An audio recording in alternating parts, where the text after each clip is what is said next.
दोस्तों सुबह 3 बजे से और 5 बजे तक आप यदि केवल यह शब्द बोल देते हैं तो आपकी कोई भी मनोकामना हो, चाहे वो शत्रु का नाश हो, चाहे पैसे की संबंधित मनोकामना हो, चाहे किसी भी तरह की मनोकामना हो, वो सारी मनोकामना दोस्तों आपकी पूरी हो जाती है। तो किस तरह से उपाय को करना है, कैसे इस उपाय को करना है, कैसे नाम बोलने हैं सुबह सुबह और क्या यह नाम है।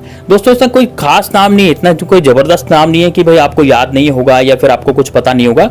ये बिल्कुल आसान है, इनको नाम को लेना भी बिल्कुल आसान है और नाम को जपना और रटना भी बहुत ही आसान है। ठीक है, तो आप सुबह 3 से 5 बजे के बीच में यदि यह नाम ले देते हैं तो दोस्तों यकीन मानिए आपके जीवन से शत्रु तो पूरी तरह से नष्ट हो जाएगा। यानी कि कोई भी शत्रु यदि आपको पीछे पड़ रहा होगा, आपके कोई शत्रु आपको बहुत परेशान कर रहा होगा, जबरदस्ती आपको मार गिराना चाहता होगा, जबरदस्ती आपको खत्म कर देना चाहता होगा, तो वो शत्रु दोस्तों आपका पूरी तरह से खत्म हो जाएगा। तो वो आपकी एक तो सारी मनोकामनाएं पूरी होगी, दूसरा जो शत्रु है वो भी पूरी तरह से आपका खत्म हो जाएगा। तो दोस्तों किस तरह से उपाय को करना है पूरा इस वीडियो में जानेंगे, इसलिए वीडियो को अंत तक लास्ट तक जरूर देखना।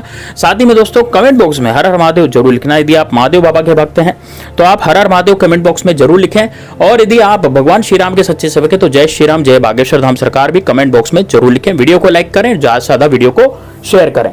तो दोस्तों देखिए सबसे पहले आपको क्या करना है, मैं आपको सबसे पहले बताने जा रहा हूं कि आपको करना क्या है। देखिए सुबह 3 बजे से और 5 बजे तक है ना, सुबह 3 बजे और से 5 बजे तक का जो समय होता है वो होता है दोस्तों ब्रह्म मुहूर्त। यानी कि उस ब्रह्म मुहूर्त में कही हुई हर बात उस ब्रह्म मुहूर्त में सोची हुई हर बात आपकी यदि यूनिवर्स यानी कि आप ब्रह्मांड से जो बात करते हैं वो हमेशा आपकी सफल होती है। लेकिन दोस्तों यहाँ पर यह है कि किस तरह से आप इस बात को करेंगे और किस तरह से इस बात को करना चाहेंगे, तो वही मैं आपको आज बताने जा रहा हूँ। ठीक है ना, तो सुबह 3 बजे से और 5 बजे तक आपको यह नाम लेना है, लेकिन इस नाम को लेने का तरीका है और दोस्तों इसको कौन से दिन लेना है वो भी मैं आपको बताऊंगा आगे। ठीक है ना, तो पूरा वीडियो आप देख लीजिएगा। पूरा वीडियो जो है बहुत ही तरीके से मैंने इसमें एक एक चीज बताई है। आप यदि एक एक चीज समझेंगे, ठीक है ना, शॉर्ट में इसलिए नहीं बनाया वीडियो क्योंकि शॉर्ट में यदि बनाता तो आधी चीजें मिस हो जाती है, तो फिर आपका उपाय जो है सफल नहीं हो पाता क्योंकि आपको आधी अधूरी जानकारी मिलती है। तो लॉन्ग वीडियो बनाने का यही कारण है कि मैं आपको पूरी जानकारी देना चाहता हूं, इसलिए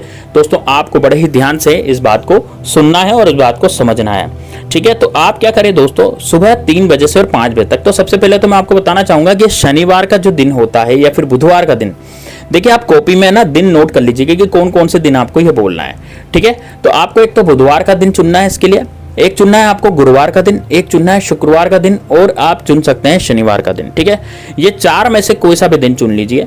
मंगलवार के दिन की इसमें कोई जरूरत नहीं है, रविवार के दिन की भी कोई इसमें जरूरत नहीं है। जरूरत किसकी है, बुधवार से लेकर के और शनिवार तक का, बुधवार से लेकर के शनिवार तक का कोई सा भी दिन आप चुन लीजिए। ठीक है ना, और यदि आप चारों ही दिन इसको करते हैं, लगातार आ रहे हैं ना, बुधवार गुरुवार शुक्रवार शनिवार लगातार चारों दिन आ रहे हैं, तो आप चारों दिन भी यदि इसको करते हैं तो आपका जो उपाय है वो इतना ज्यादा प्रबल हो जाएगा, इतना ज्यादा प्रबल हो जाएगा कि आप कोई भी इच्छा व्यक्त करेंगे वो आपकी पूरी हो जाएगी।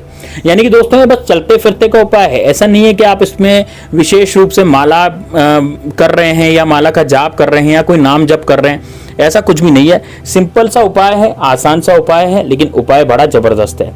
ठीक है, तो अब करना क्या है ध्यान से सुनिएगा। ठीक है ना, तो सुबह 3 बजे से और 5 बजे के बीच में, ठीक है ना, सुबह 3 बजे से और 5 बजे के बीच में यह उपाय आपको करना है। यह ब्रह्म मुहूर्त काल होता है।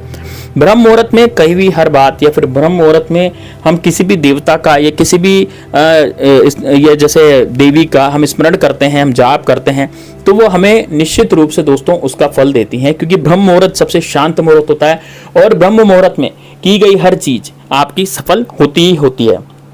तो आपको क्या करना है, आपको रात को सो जाना है, पहले बिल्कुल शांत चित्त होकर के सो जाएं। आपको दुश्मन कितना ही परेशान कर रहा हो, कितना ही शत्रु आपको आक्रामकता के रूप से देख रहा हो, आपको बहुत ज्यादा परेशानी घर में कर दी है, जैसे मान लीजिए आपके घर में लड़ाई झगड़े हो गए शत्रु के कारण, तो शत्रु ने जो लड़ाई झगड़े करवाए हैं उसके कारण आपका दिमाग अशांत रहेगा, बिल्कुल अशांति के साथ आपका दिमाग रहेगा, आपके दिमाग में बिल्कुल भी शांति नहीं रहेगी, क्योंकि शत्रु ने कुछ करवाया है तो बिल्कुल आपके दिमाग में शांति नहीं रहेगी और आपके दिमाग बिल्कुल ऐसा हो जाएगा कि यार मैं अब क्या करूं क्या नहीं करूं। ठीक है ना, तो इस तरह की अशांति जो है हमारे दिमाग में फैलती है, इस तरह की अशांति हमारे दिमाग में हो जाती है, जिसके कारण हम न तो चैन से सो पाते हैं ना सुबह ढंग से उठ पाते हैं। ठीक है। तो बिल्कुल शांत चित्त होकर के आप मेरे कहने पर बिल्कुल शांति चित्त हो जाएं, अपने मन को शांत करें और अच्छी सी नींद लें, शाम को रात को सो जाएं, ठीक है ना, जल्दी सो जाएं। उस दिन जिस दिन आपको ये उपाय करना है ना, अगले दिन उस दिन आपको जल्दी सोना है, क्योंकि जल्दी सोएंगे तभी आप जल्दी उठेंगे और आपका माइंड एकदम से फ्रेश रहेगा। ऐसा नहीं है कि आप 12-1 बजे सोए फिर 3 बजे उठ गए तो फिर तो आपका माइंड बिल्कुल भी फ्रेश नहीं रहेगा, ठीक है ना। तो आप 10 बजे सो जाएं, मेरे हिसाब से तो आपको कब सो जाना चाहिए, रात को 10 बजे, ठीक है। तो जब आप 10 बजे सो जाएंगे तो आप अलार्म लगा के सोइए अपने मोबाइल में। अलार्म क्या लगाएंगे कि आपको 3 बजे जगना है, ठीक है ना। तो सुबह 3 बजे आप जग जाएं। अब सुबह 3 बजे जगने के बाद आपको ये बात ध्यान आनी चाहिए कि आपने अलार्म क्यों भरा था और आप 3 बजे क्यों जगे, ठीक है ना। तो आपको ये बात विशेष रूप से ध्यान रखनी चाहिए कि आप सुबह 3 बजे क्यों जगे, ठीक है। तो जब आप 3 बजे सुबह जग जाएंगे, एक बार जब आप 3 बजे उठ जाएंगे तो आप उठ गए 3 बजे। अब उठने के बाद है ना, जैसे 3 बजे आप उठ गए, अब उठने के बाद आपको क्या करना है, जैसे आप 3 बजे उठ जाएंगे तो उठने के बाद जैसे आप उठेंगे, उठने के बाद आपको यह शब्द कम से कम दोस्तों 54 बार बोलना है। या तो 54 बार बोलें, 21 बार बोलें, यह आपकी श्रद्धा है। या तो आप 21 बार बोलेंगे या 54 बार बोलेंगे या 108 बार आप नाम लेंगे, ठीक है। या तो 108 बार या 54 बार या 21 बार, ठीक है ना। तो ये नाम जप आपको करना है। नाम जप कैसे करना है, नाम जप क्या करना है, नाम जप ऐसे करना है जैसे आप सुबह उठे, सुबह उठने के बाद जैसे आप 3 बजे से और 5 बजे के बीच में जब आप उठे तो उठने के बाद आपको यह नाम जपना है। नाम है दोस्तों ओम दुम दुरंत देव नमः। ओम दुम दुरंत देव नमः। ये आपको स्क्रीन पर भी नजर आ रहा होगा। ये बहुत आसान है ना। अब ये दुरंत देव होते क्या हैं दोस्तों, दुरंत देव ऐसे देव होते हैं जो कि हमारे ब्रह्मांड में रहते हैं। ये ब्रह्मा विष्णु महेश यानी जो त्रिदेव हैं, उन त्रिदेवों का एक रूप होता है जिसे हम दुरंत देव कहते हैं। दुरंत देव एक ऐसे देव हैं जिनका नाम यदि आप ले लेते हैं और अपनी कोई भी मनोकामना जाहिर करते हैं तो वो आपकी मनोकामना 100% पूरी करते हैं। तो आपको सुबह उठना है, सुबह 3 बजे उठे, 3 बजे से 5 बजे के बीच में आप कभी भी उठ सकते हैं। जरूरी नहीं है भाई 3 बजे उठे, आप 4 बजे भी उठ सकते हैं, लेकिन आप 5 बजे के बाद नहीं उठना है, क्योंकि 5 बजे के वो समय समाप्त हो जाता है। 3 से 5 के बीच में ही वो समय रहता है। आप 4 बजे भी उठ सकते हैं तो कोई दिक्कत नहीं है। आप 1 घंटे में आराम से नाम ले सकते हैं। 1 घंटा तो लगेगा नहीं, 10 से 15 मिनट लगेंगे नाम, क्योंकि छोटा सा ही तो नाम है दुरंत देव नमः।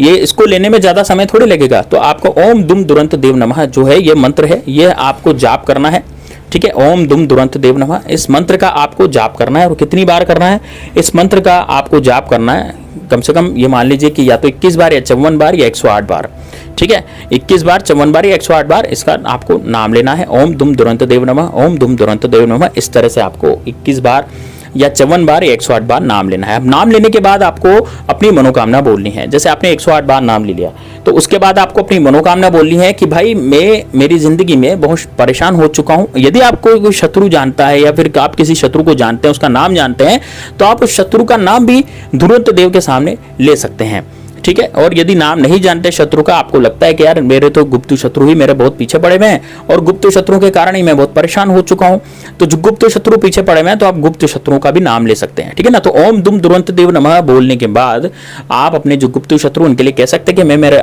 गुप्त शत्रुओं के कारण बहुत परेशान हो चुका हूं, मेरे घर में लड़ाई झगड़े रहते हैं, मेरी तबियत खराब रहती है, मेरे घर के सदस्यों की तबियत खराब रहती है। इस तरह से आपको बोलना है और इस तरह से बोलते बोलते आपको मतलब अपने शत्रु का ध्यान करना है, ठीक है ना। और यदि मान लीजिए आप अपने शत्रु का ध्यान नहीं करते है ना, जैसे आपको लगता है कि नहीं यार मेरे तो जो शत्रु हैं वो बहुत ज़्यादा परेशान रहते हैं, मैं बहुत ज़्यादा परेशान रहता हूँ मेरे उस शत्रु के कारण जैसे मैं जानता हूँ, तो आप उसका नाम भी ले सकते हैं। तो इस तरह से दोस्तों आप करें। यकीन मानिए दोस्तों ये इतना सरल और सटीक उपाय है जिससे कि कई तरह के लोगों की मनोकामनाएं पूरी हुई है। यदि आपको चाहिए लक्ष्मी, यदि आपको चाहिए कि मेरे घर में लक्ष्मी आए, मेरे पास लक्ष्मी आए, तो निश्चित रूप से आप लक्ष्मी जी का भी आह्वान उसके साथ कर सकते हैं। तो ये है दोस्तों उपाय। तो चलिए दोस्तों मिलते हैं नेक्स्ट वीडियो में, तब तक के लिए जय श्री राम, जय बागेश्वर धाम सरकार, हर हर महादेव।